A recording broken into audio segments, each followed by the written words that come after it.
and welcome back, everyone. Welcome back to another week, another edition of ESL Open Cup Asia, number 210. That's a lot of ESL Open Cups, man. Yeah. But welcome, everyone. Welcome to another ESL Open Cup, to your weekly dose of Korean StarCraft. And here we go. We're diving into our first series of the night, and exclamation mark B. Exclamation mark B in the chat if you guys want to have a look at the back of yourselves. Plenty of matches going on. Plenty of players are here. Plenty to grab onto. And here we go. Spawning in the top left-hand corner of Golden Aura, we have a red Zerga player representing Mystery Gaming. It is SHIN. And spawning in the bottom right-hand corner, we have his opponent. We have the American Terran player. The first time I'm going to be casting him, it's the American Terran, the blue Terran. It is Amiaoghg. Amiaoghg.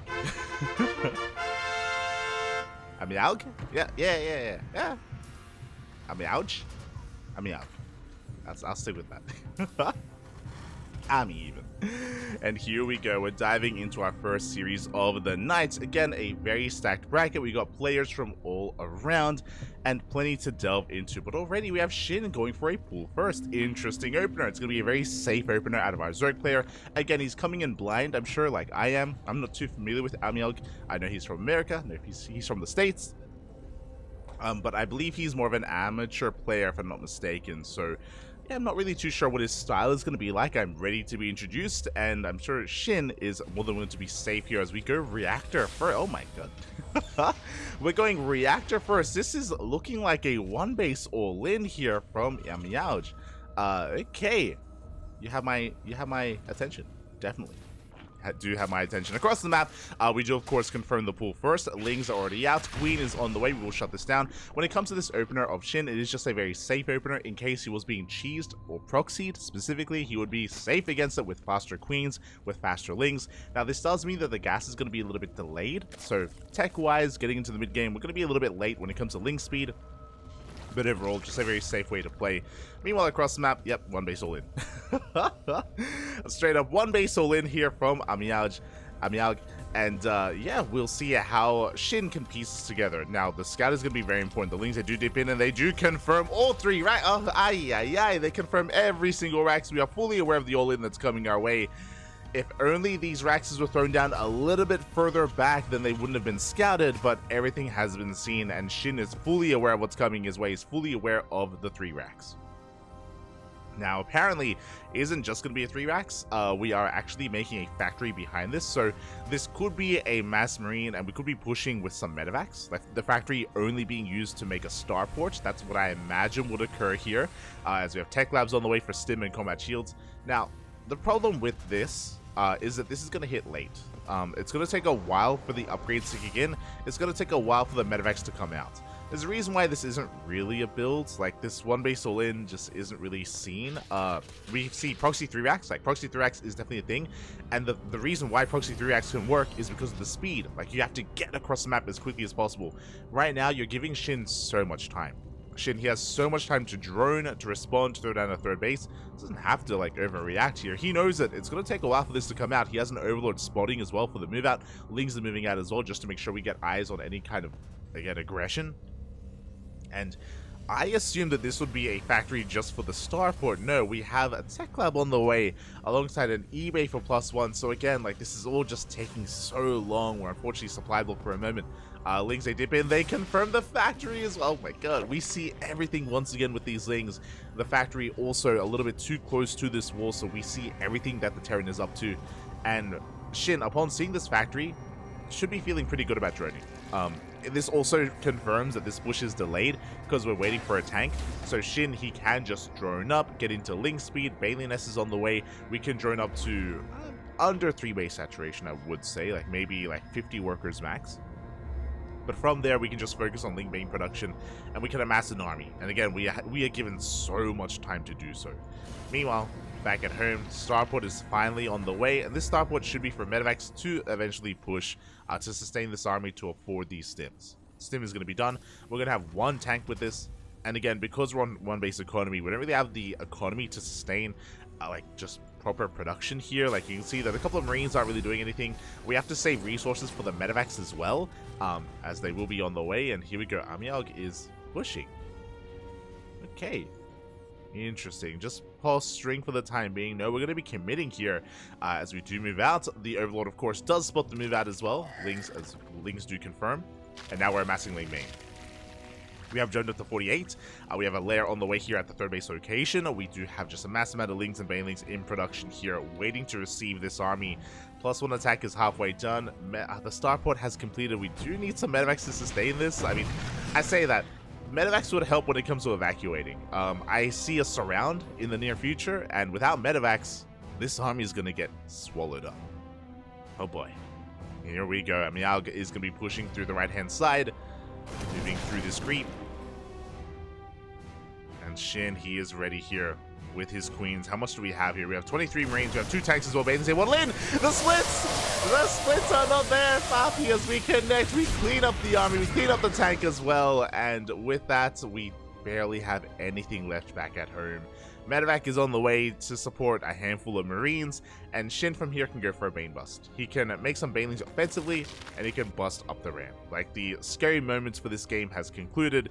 Amiaoghg has lost his army, and now here we go. SHIN can commit. We do have a massive amount of Marines here, or Marines amassing on top of the ramp, and they're gonna help. Don't get me wrong. We do have a wall off, but that's a lot of Banelings. That's a lot of Banelings, Papi, as we waddle on in, and we go straight for the Rax even. Rax does go down. We connect with the Marines. We bust into the main base. Tank arrives. GG.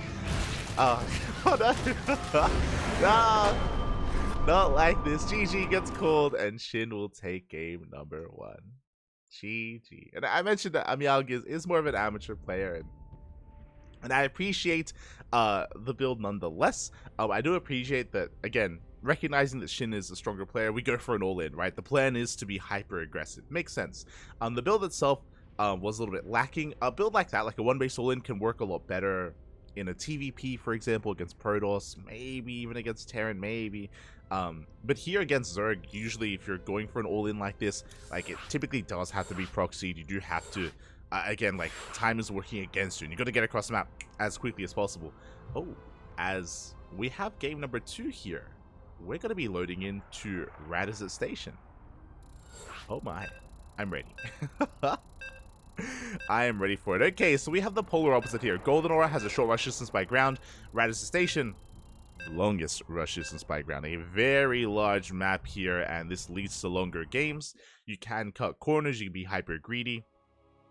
Where do we take us? Where do we go? I'm ready for it. Vamos.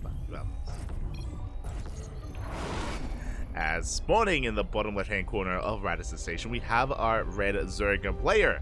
Representing Mystery Gaming, it is SHIN. And spawning in the top right-hand corner, we have the American Terran player, the blue Terran representing himself, it is Amiaoghg. Here we go.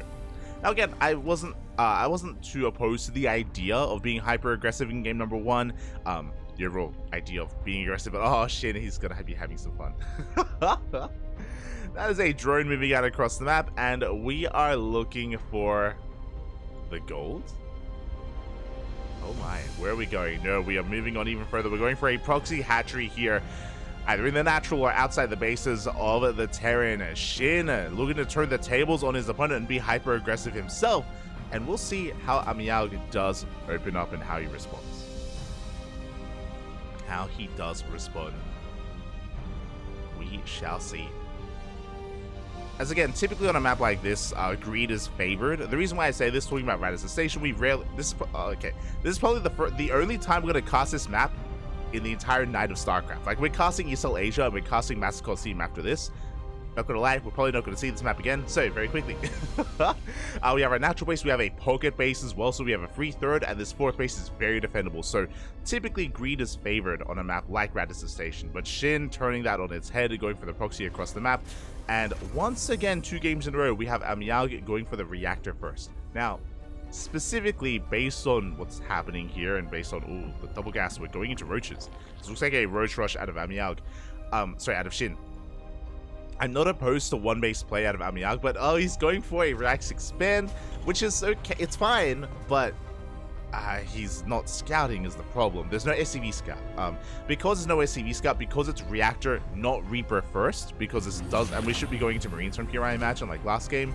Yeah, this means zero scouting. Zero scouting information, no SCV scout, no Reaper scout. And this means Amiaoghg doesn't have the information he needs to respond, and he doesn't have the information he needs to react to this. Otherwise, you know, he would have a chance here to maybe even cancel the CC or let it finish so he can float it, get a bunker up and running, prioritize tank production or marauder production even cyclones, right, to be ready for the eventual roach push.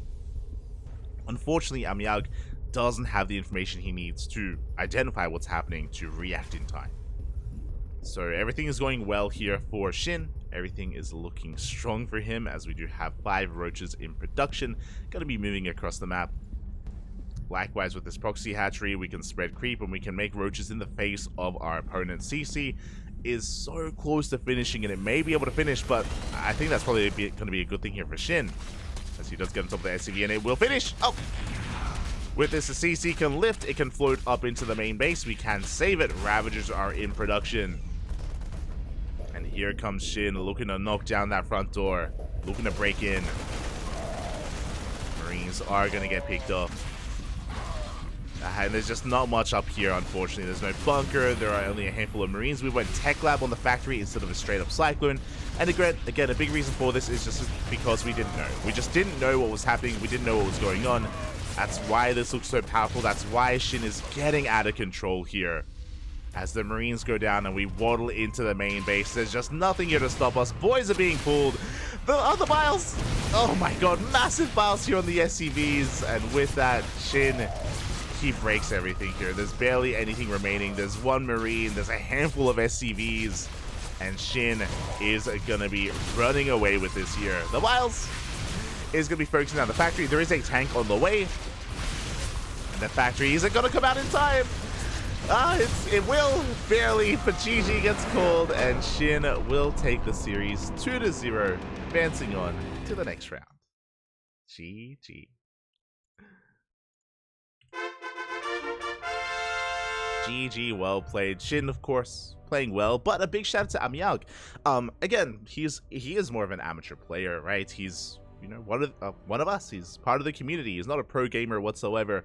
But these ESL Open Cups, they have open in their name. They're open to all players. They're open to everyone. So it doesn't matter who you are, doesn't matter what rank you are, you can participate and you can play against some of your favorite players. I still have memories of playing against Ryung back in Elite League back in 2016. I remember playing against Keen. I remember playing against Ragnarok. Back then he was Ragnarok, not SHIN. Yeah, always a lot of good fun playing against your favorite players, playing against Innovation as well. So always I always have a lot of respect for people or for players that do participate in this, regardless of their skill, just to be involved and just to take part and be a part of the community and even have like an amazing time as well. I'll always remember forcing Keen into a base trade. I'll always remember I lost the base trade, but we went for a full-on base trade, Papi. There was some chaos going on. I was able to kill some units. I was able to kill some SCVs. He still destroyed me, but you know, it's fun. It's fun, Papi. It's fun. So much respect here. And with this, we're going to be getting into the next round. Exclamation mark B in the chat if you guys want to have a look at the bracket yourselves. And let us quickly go over said bracket.